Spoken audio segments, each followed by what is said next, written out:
Assalamualaikum warahmatullahi wabarakatuh and hi semua. So kita sambung lagi chapter 2 solid gas interface. And this is video part 7.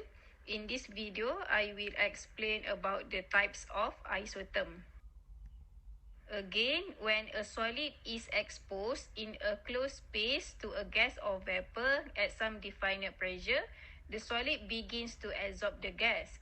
The amount of gas absorbed on surface can be measured by increase of weight of the solid or decrease in the pressure of the gas.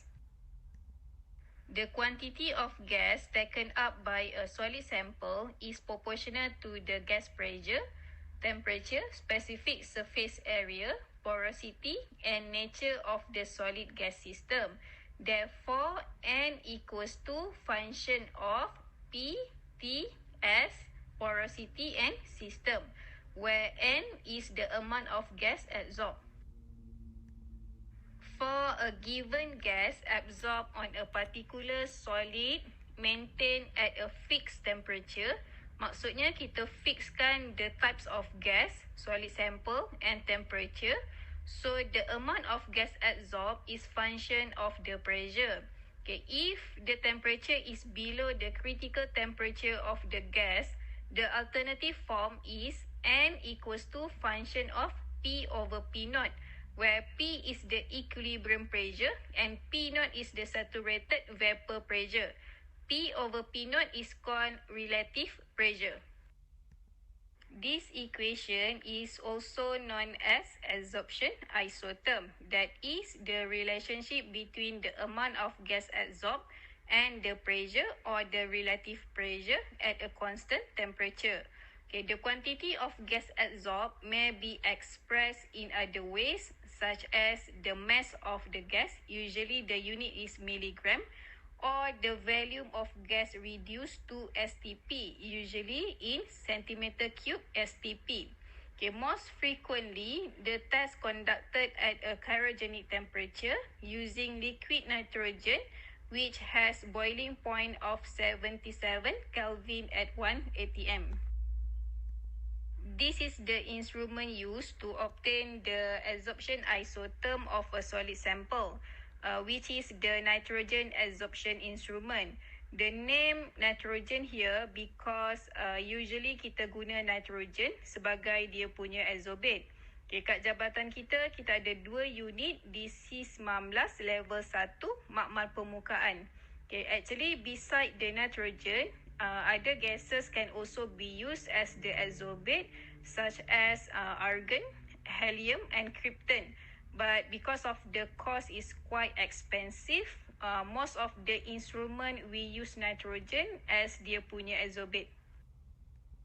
This video shows how the sample was analysed using the instrument.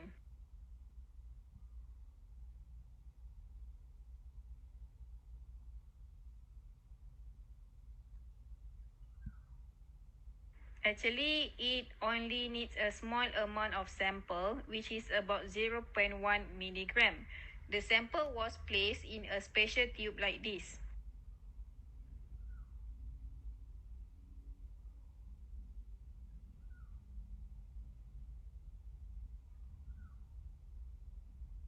At first, the sample was purged with inert gas while being heated to remove any moisture or contamination on the surface as well as inside the pore.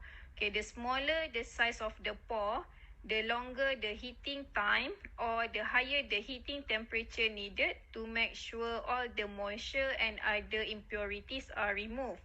However, a precaution step should be considered as at very high temperature, the sample may burn out, changing its original characteristic of the surface. Okay, then the sample was cooled to cryogenic temperature, typically at 77 Kelvin, the temperature of the liquid nitrogen. The actual measurement of gas absorption begins by exposing the sample to a low pressure of adsorptive gas. Now let's see both the absorption of gas on surface here with its plotted isotherm. Okay, as the pressure of the system increase, the amount of gas absorbed on surface increases until a monolayer is formed. Now the surface is fully covered with a single layer of the gas molecule.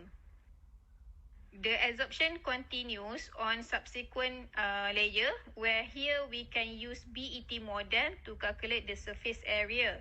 As the pressure of gas further increase, mesopore filling start to begin, where here we refer as capillary condensation. Okay, the smaller pore will fill first, followed by the larger pore. Once the pore is completely filled, we can see a plateau in the isotherm. Okay, that's complete the adsorption process. Then we can reduce the pressure to allow the desorption process to occur. To sum up, so as the relative pressure of the system increase, the adsorption increases, where here we have monolayer adsorption followed by multi-layer adsorption, then continues with a pore filling or capillary condensation until the isotherm shows a plateau, which means the adsorption is complete. Then we can reduce the pressure to allow the desorption process. So this is the adsorption curve and this is the desorption curve. The shape of isotherm depends on the characteristic of the solid material, and the isotherm is result from physical adsorption.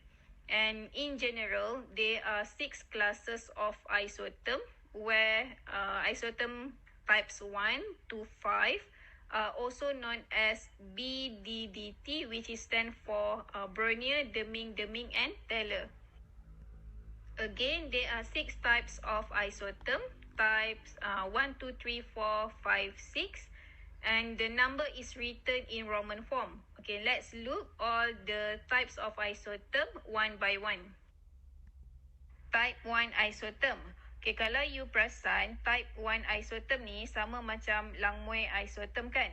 Okay, actually yes, type 1 isotherm is also called Langmuir type isotherm. Okay, the steep initial region here is due to the micropore filling. Okay, as we know, micropore have width of less than 20 angstrom, which means the pore are no more than a few molecules wide, as shown in this figure.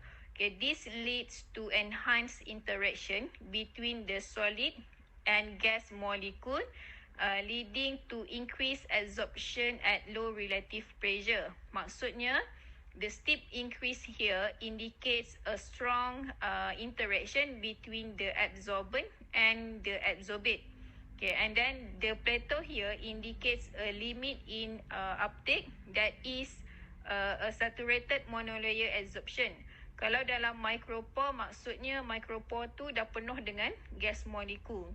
Okay, to sum up, type 1 isotherm is a characteristic isotherm for micropore solid, where here we use Langmuir model to determine the surface area, and there is a strong absorbent-adsorbate interaction. Type 2 isotherm. This isotherm is produced by non-porous solid or macropore solid, as shown in this figure. Okay, the isotherm is not limited to the monolayer adsorption, but can also form multi-layer. There is a point B or rounded knee here that shows monolayer coverage is complete and multi-layer adsorption begins. And the low slope here indicates multi-layer filling. There is no hysteresis loop or capillary condensation at high pressure, indicates that the adsorption and desorption occur at non-porous or macroporous surface. Type 3 isotherm.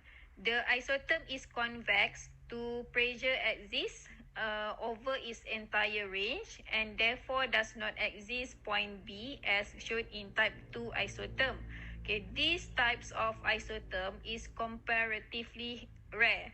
The lack of knee here represent extremely weak adsorbate-adsorbent interaction or low affinity for surface. And here BET is not applicable. Okay, kalau you tengok semula topik BET where I have explained on the BET constant C. Okay, when the C value is low, the isotherm shows a convex shape kan. So sama macam ni. Here the C value is low. That means BET is not applicable. And the low C value means weak interaction between the adsorbent and the absorbent. And this isotherm can occur at macropore or non-porous solid.